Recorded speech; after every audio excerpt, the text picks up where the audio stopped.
Hi and welcome back to my channel. Thanks for joining me in this video. Today's video is going to be something that has been on the top of my head for the past 2 months or 3 months, I don't know how long, but a pretty recent thing, and that is about nature and the environment and generally things around us. So I would say that this is like part 3 of my I don't know, like environmental consciousness. I don't know whether I can call myself an environmentalist, but I have been increasingly interested in the way that we understand the environment and somewhat how that shows how we understand ourselves. And this is just me being an anthropology nerd talking about things, human culture, generally again.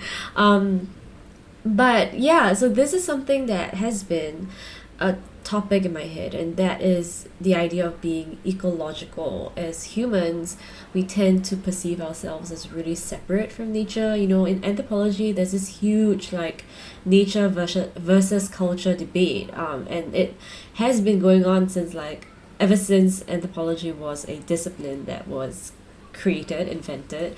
And there's been a lot of very problematic things associated with this discourse, you know, things like it can be gendered, right? I mean, women being seen as closer to nature has been used as a justification for the kind of subjugation of women, or like the kind of like, yeah, like a lot of gendered policies or gendered ways of thinking has been also tied to this nature versus culture debate. Even things like civilization, societies that are deemed as more backwards, certain religions, and you know, the whole Western centrism about how Western religion and Western thought is seen as more superior, more closer towards culture than nature as compared to other religions or other sort of philosophical thinking.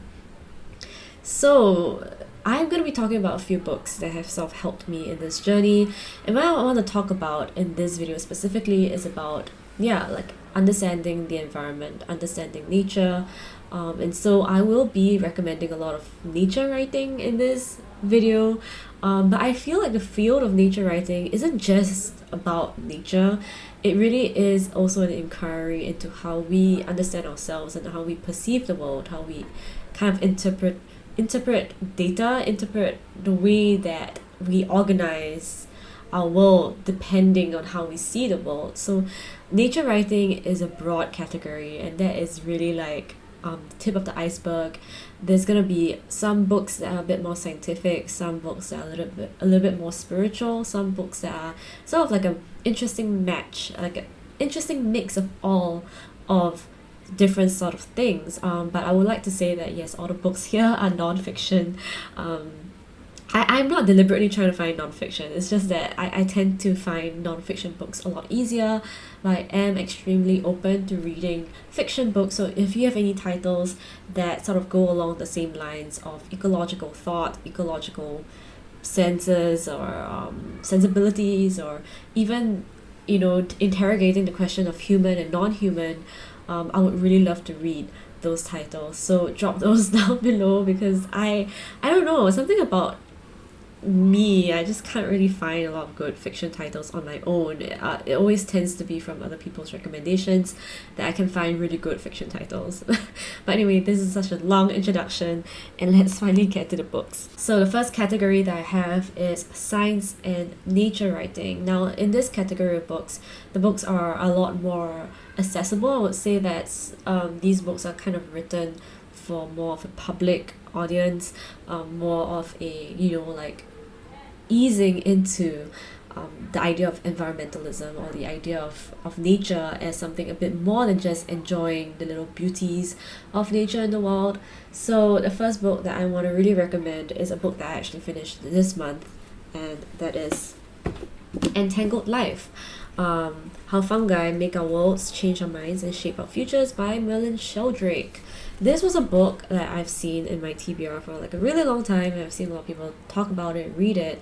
And honestly, it is these books that kind of bring me back to when I was young, and I really enjoyed stuffing my face with all these scientific and all these nature related books. When I was young, my favorite thing to do was to look forward to the day that my National Geographic Kids subscription would come into my mail, and I would rush down, open up the mail, and just read about animals and read about the environment. And that was really what made my childhood so memorable, like reading all these really interesting, cool things about animals and of the weather, of the wild, and yeah, but because in Singapore it's sort of a highly, urbanized area, we don't really have a lot of wildlife, and given that my parents are also city dwellers, we never really had the chance to encounter the wild as much. So that was really like my biggest respite, and this book really reminded me of those times, those simpler times when I could really just marvel at the way the world is. And the crazy thing is that there's so little that we know about fungi. I mean, up to recently, studies about fungi were kind of subsumed under botany studies, like under plants. But now scientists are beginning to understand that fungi, the studies of fungi are super undeveloped, and there's just so many things you can learn about fungi, its uses, its functionalities, the possibilities for innovation and technology is just kind of crazy. But what I really liked about this book and how Sheldrake writes is also questioning the way that we see nature and the way that we see fungi in particular. When we think about nature, when we think about us coexisting with other organisms, that when you work with fungi, it kind of changes the way you see the world. It changes the way you see relationships between living things. And there's this quote that I really like, right, which is when he asked, like, now we know what it means to go viral, but what does it mean to go fungal? What does that mean? What does it mean to sort of adopt the characteristics of a fungi and to mimic that in human society? And we all know that human society is so deeply shaped by nature and the wild.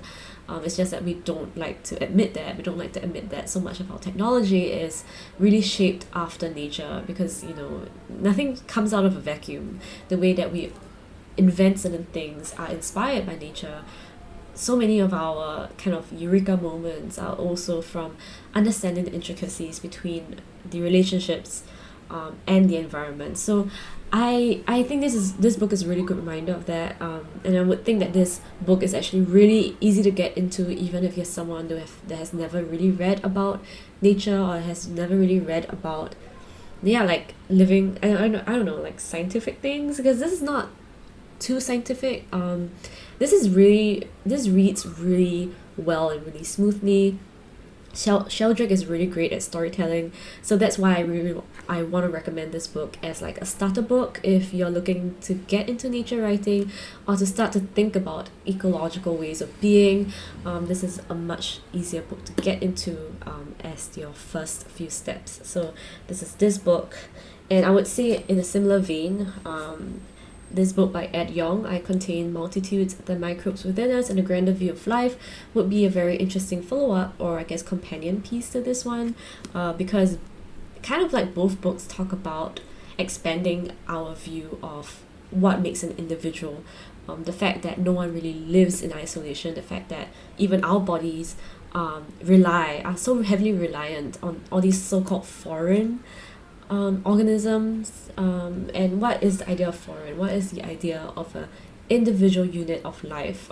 I think this book sort of goes by that similar theme. I haven't read it, but I am looking forward to reading it, because I think it does really question what makes a human body. That's the kind of thing that I like. Now, moving on, I'm going to recommend this book called The Botany of Desire by Michael Pollan. This is a book that I've talked about before, I think, on another video. But this was really like a book that I read super early on. I read it last year, actually, about a year ago by now. But it is a very interesting starter book as well if you're thinking about reading more about the relationship between plants and humans. This book is a really great place to start, because Michael Pollan starts with the 4 kind of very familiar plants. I think corn is one of them. I think like reed or marijuana is one of them as well, and tulips. I forgot. And was it like potatoes was the last one? I don't quite remember, but it was 4 plants that are common to us and for plants that so much of human society has sort of revolved around. And Michael Pollan also is a great storyteller, so the book is a lot easier to get into. It's nonfiction, but it also ties in a lot of his own autobiographical details, I think, of his experiences doing farming at home, and also speaking to different farmers, speaking to different people who deal in the trades of these plants, and also questioning our understanding of what it means to be in a relationship, reciprocal relationship with these plants. So these are like really very case study type of writing. I think also previously Entangled Life and I Contain Multitudes would also follow very similarly that format of case studies, and then going a bit deeper into those case studies. And overall, it's just a really enjoyable read. So I would recommend that as sort of a starter, like an easier treading into the questions of what it means to be a human, and also how we relate to non-human entities. But that's really the tip of the iceberg. So I would say if you're extremely just super new to all of this, I would recommend those books for when you're first starting out.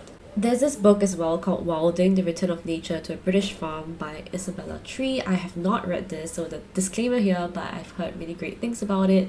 I would also believe that it's sort of a similar sort of like mix of autobiographical content alongside much more research and science based on the whole act of rewilding previously sort of farmed areas. So rewilding is a huge concept now when it comes to sort of building up back the ecology of certain areas. I guess in Britain there would be a lot of farmland that has been really heavily disrupted by many years of harvest, many years of like, I guess, I don't know, like manipulation. So rewilding is something that has been going on in that area. I'm not sure about other areas in the world, but it is a very, very interesting concept because it's not about just preserving current wild spaces, but also trying to bring wildlife back into previously sort of man-claimed areas. So I'm gonna link some videos down below about this concept as well, because I can't say much about the book since I have not read it. But if you're interested in that concept of now that you have this land that is, you know, barren of wildlife, what do you do with it? And I'm sure this book is also kind of written for a public audience and would be easier to get into as well. Now, let's say that you've read one of these books. These books are kind of like more specific case studies into a particular field of study.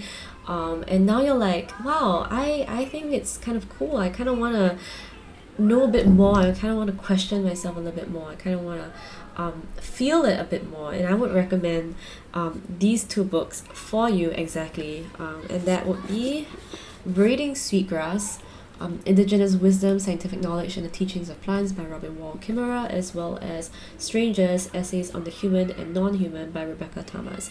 Now first, talking about this, I'm sure if you've been around online or you've been around like the non-fiction side of nature writing, you've probably seen this book. I would say that it's really an amazing book. Unfortunately, I've not really completed it.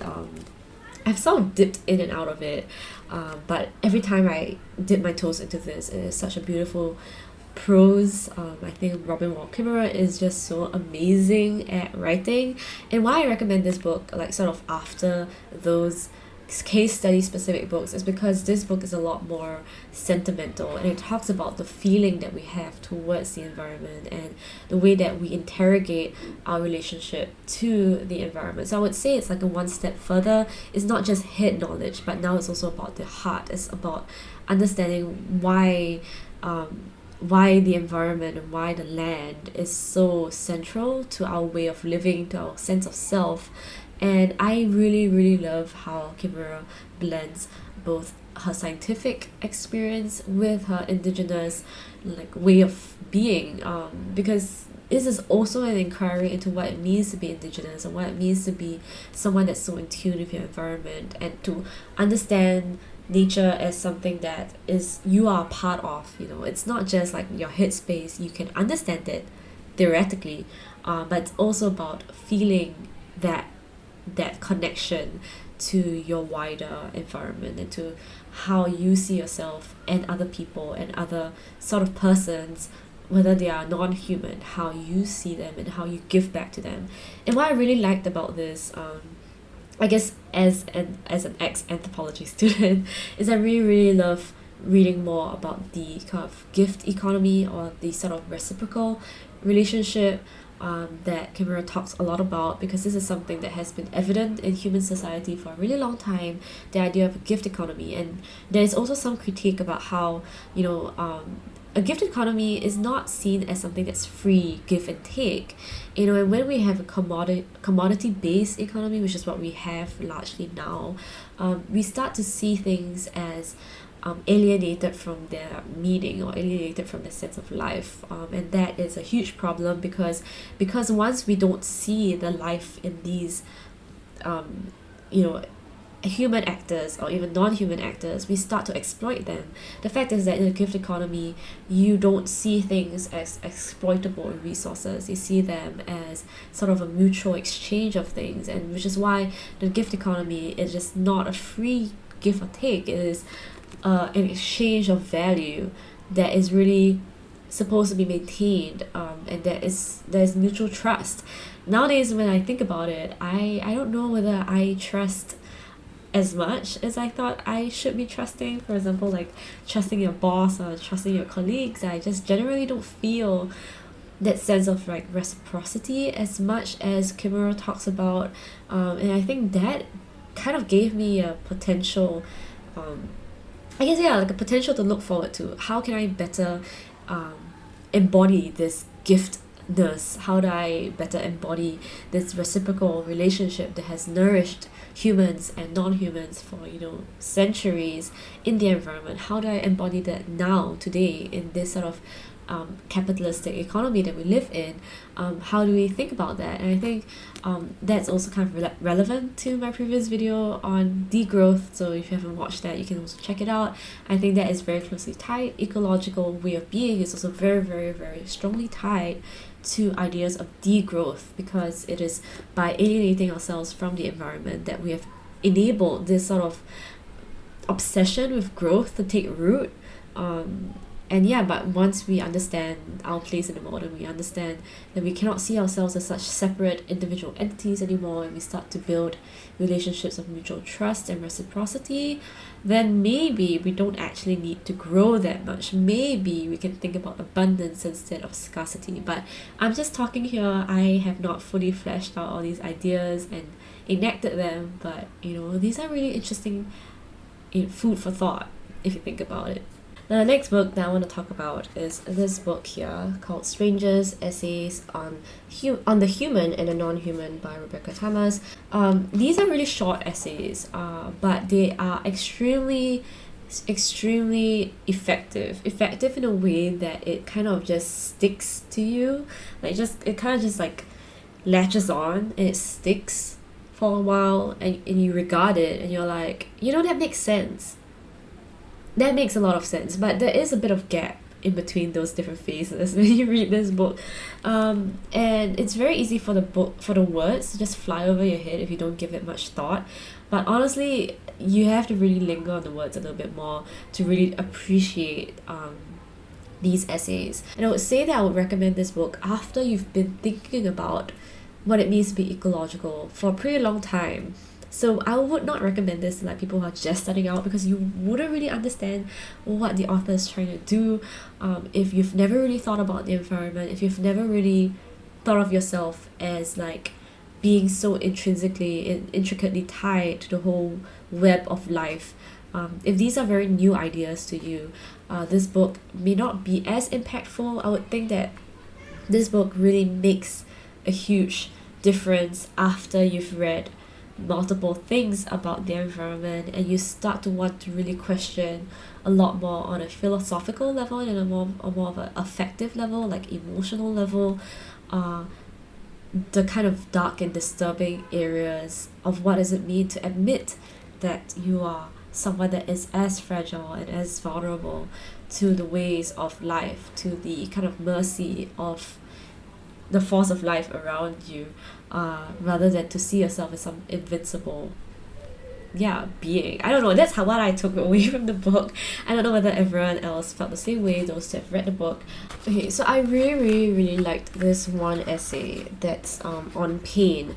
And in this essay, Tamás kind of critiques, or I guess does an interpretation of a writer's collection of poetry. The writer is Irina Rains, and the poetry is called The Cow. And in this kind of poetry collection, there is this sort of relationship between the suffering of the cow in today's meat industry, as well as the sort of experience of a woman in a patriarchal society. And reading this critique, I mean, obviously the critique kind of made the poem feel a lot more alive. It kind of gave me a lot to think about, and this is the kind of radical empathy that I guess I was lacking, because I was thinking a lot in my head. I wasn't really interrogating how I felt about things. I was doing things the right way, sort of like I was not eating meat, I was reducing my plastic usage, I was kind of educating as much people as I could about the environment, and I was doing all these correct steps, but I never really interrogated myself about how I could extend a sense of self towards other beings that were not human. How could I relate to the plants in my life or the animals in my life? How could I see myself as a much smaller picture in the wider picture of things? And I think that is kind of the journey that I've been on the past few weeks or so. That is sort of the phase I'm in, not just like knowing what is right, knowing what is factual or objective, but also kind of questioning my sense of place in itself, the kind of alienation that I feel from the land. And I think if you're in a similar phase, this book would be really perfect for that particular interrogation, because I think not a lot of books talk about that, which is something I want to find more of. I want to find more books like this that actually talk a lot more about the affective aspect of ecological ways of being, because there are plenty of academic as well as like scientific writings about the ecology, but what does it mean on sort of a existential level? That is what I want to know. Existential not meaning like overwhelmed by a lot of academic jargon, but rather really existential in a way of personal essays, autobiographies, fiction writing, anything that's got to do with a lot more of storytelling in a personal relationship, personal resonance. I think that is the gap that I see in my reading now. So if you have any books that kind of fill that gap, do share it in the comments down below. That'll be great, and everyone can benefit from that. So we've talked about all of that. I kind of want to add a recommendation that's specific to Singapore, and that book is called Nature's Colony, Empire, Nation and the Environment in Singapore Botanic Gardens, and this is written by Timothy P. Barnard. If you're in Singapore or you're someone that's interested in Singapore's environmental history, would strongly recommend this book, because this book kind of really taught me a lot about how colonial presence has really shaped environmental understandings in a small island like Singapore, and how that kind of legacy still stays on until today, which to the point where it impacts our land use, impacts our land planning, urban planning and things like that. Definitely if you're in a place that has some kind of colonial presence in the past, colonization, and things are still kind of hungover from then, it's really interesting to see how that has really impacted the environment over the years. Unfortunately, I don't see that there's a lot of effort to kind of undo that narrative or rethink that narrative. If you're in Singapore right now, there is an exhibition in the National Library that you can check out that's about specifically the environmental histories in Singapore, and I think they are also trying to bring in some Indigenous knowledge as well, Indigenous recognition, so that's good and great, but generally in public discourse it hasn't really been a thing. So that's one specific book recommendation if you're interested in that really specific topic. Now moving on, I just wanted to talk about a few books that I have not read but I would think would be really interesting going down this line of thought. And these books are definitely a lot more academic and a lot more rigorous. So if you're someone that, you know, wants to go a bit deeper and you are willing to take on the intellectual challenge of really interrogating what it means to be ecological, what it means to be human, what it means to be kind of like in this environment, this time and space, and I would recommend the following books. The first book I want to talk about is Staying with the Trouble by Donna J. Haraway. This is a book I'm like one chapter in, so I can't say much about the book, but it is very intellectually stimulating. It is a book that really makes a huge joy out of all these incredible different parts and really questions what it means to kind of form relationships. I mean, it's always about forming relationships with non-human actors, but in this book specifically, there is a whole range of examples and a whole range of different inquiries. So this is definitely a lot more meandering, a lot more like expanding. I would say it's similar to the mycelium of the fungus that kind of spreads everywhere. It just takes you along on the ride. So I would say this book has been extremely illuminating, which is why I'm taking my time with reading it. Every chapter really offers you a very new insight into the ways that we have traditionally overlooked our sense of self in a way that it relates to you know, things beyond us. Not things, but I mean people, persons, beings beyond us. So we would strongly recommend that book if you're looking for something a bit more radical, something a bit more like mind expanding. This would be the book for you for that. Now the next two books, I'm a bit mixed feelings. I don't really know if they're gonna be good. The first one is Being Ecological by Timothy Morton. This dude, Timothy Morton, has written a lot of books, I think. But this book is about, it's like a philosophical conversation. I've seen some reviews and people have said that it's a really hit and miss. If you're someone that's willing to kind of talk back to this piece of writing, it might be an interesting experience for you. But basically this is an extremely abstract and philosophical taking on the understanding of being ecological, which is why I haven't really read it, because I'm not ready for that stage of like very abstract reasoning. But I would think that it would be very interesting for someone who is looking for that sort of mental association, sort of fun game, intellectual, I don't know, I'm just throwing out keywords here. I would not recommend this book for anyone unless you are like really specific about the type of philosophical inquiry that you want on being ecological. So I would say I would challenge myself with this book someday in the future, but definitely not now, and I'll let y'all know how that feels. Next is Becoming Animal and Earthly Cosmology by David Abram.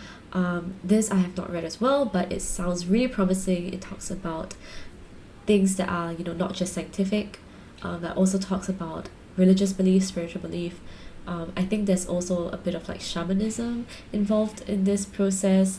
And also it's yet again an interrogation on what it means to be human and how that feeling of being an animal is something that we have not really talked about or have not really questioned, at least for like the past few hundreds of years, when civilization kind of has been, you know, acting de facto as humans being the top of the world. I don't know about that now. I don't know whether that's going to help us in the future for the next 100 years or 200 years. And just a bit of digression, I kind of had this realization when I was on my way home that when we think of modernity, we think of progress, we tend to think in a very linear way. We tend to think of a world of technology as being extremely devoid of nature or devoid of other living things other than ourselves. One thing that Sheldrake really raised up in the Entangled book was about the way that we think about technology. When we think about circuits and electricity, if we're able to program mushrooms or program plants into certain things, these are also considered technologies. And what if the future of technology is, you know, kind of rediscovering and making use of these reciprocal relationships with all these other living beings. When I thought about that, I was kind of mind-blown. Can you imagine in the future, instead of imagining walls of white that are made of these man-made synthetic materials that are meant to keep out bacteria, keep out fungi, keep out animals, what if our vision for the future was a technology that incorporates all of this, incorporates fungi, incorporates plants, I don't know, microbiomes, it incorporates different animals in the food chain to create this ecosystem that we thrive in and everyone else thrives in as well. I would think that there has been a very major shift in my way of thinking only very recently, because I thought it was like impossible to imagine a technology where, you know, humans don't see themselves as the pinnacle actor or the pinnacle agent. And I'm still kind of questioning that a lot as well. What does it mean to move forward in a world where we don't see humans as the pinnacle, instead we see ourselves as part of a web? What does that mean to our sense of self? What does it mean to be considered vulnerable and fragile in the web of life? I think this is a very existential question. I'm not here to give answers, but that is certainly very worth thinking about.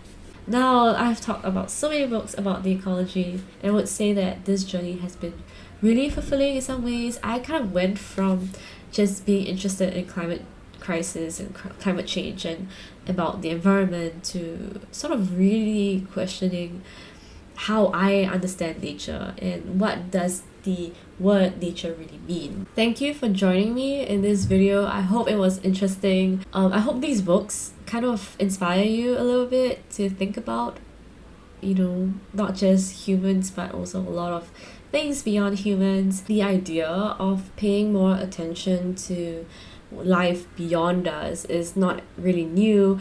And if you've read this book called How to Do Nothing by Jenny Odell, this is also an excellent example of how kind of nature and environmental, like localness or localism, I don't know what it's called, but understanding your locality also ties in strongly to the digital world. So that is an entire area that I've not really read about, but if you're looking for a bit of a overlap, a kind of crossover between digital worlds, the attention economy, as well as some parts about nature and understanding our interdependence with other people and also interdependence with the environment, that How to Do Nothing is kind of like a good kind of in between of that.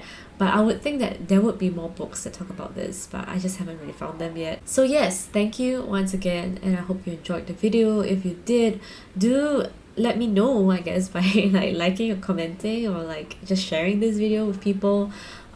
Also, if you have any book recommendations and all the gaps that I've highlighted in my reading, just feel free to share them below. One thing that I would be really interested in is to find books that are about the environmental histories of specific places. So if you think that you have a book that kind of talks about that for your particular place where you're staying at, that would be great. It would be great to have a whole library of those titles so that we can start to create a much more nuanced understanding of the environment rather than just relying on a few authors to kind of generalize things. So yeah, that's it. Thanks, and I hope you're staying safe. I hope that wherever you are, you take the time to rest and recuperate. I also hope that, you know, maybe you're vaccinated by now, but if you're not, just continue to stay safe, wear your mask out, take care of your health, so forth and so on. Thank you once again, and hope to see you in the next video. Bye.